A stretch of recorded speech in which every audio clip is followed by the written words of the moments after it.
आणि बातमी पुण्यातून आहे। सावित्रीबाई फुले पुणे विद्यापीठामध्ये विद्यार्थ्यांनी पुन्हा एकदा आंदोलन सुरू केलेलं आहे।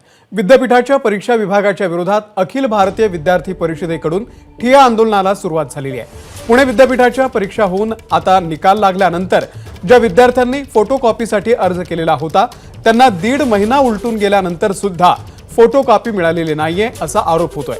परीक्षा विभागामध्ये विद्यार्थ्यांकडून या विरोधात जोरदार घोषणाबाजी केली जाते।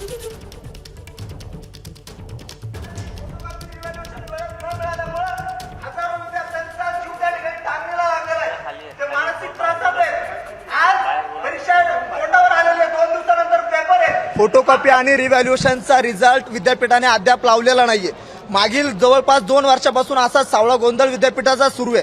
येणाऱ्या 2 दिवसानंतर विद्यार्थ्यांच्या परीक्षेला आलेल्या आहेत, परंतु फोटोकॉपी आणि रिव्हॅल्युएशनचा रिझल्ट नसल्यामुळे त्या विद्यार्थ्यांना परीक्षेला पास झालो की नापास झालो याची कल्पना नाहीये। त्याच्यामुळे पूर्णपणे ढिसाळ कारभार पुणे विद्यापीठाचे परीक्षा नियंत्रक असणारे काकडे सर आणि त्यांची संबंधित टीम करते।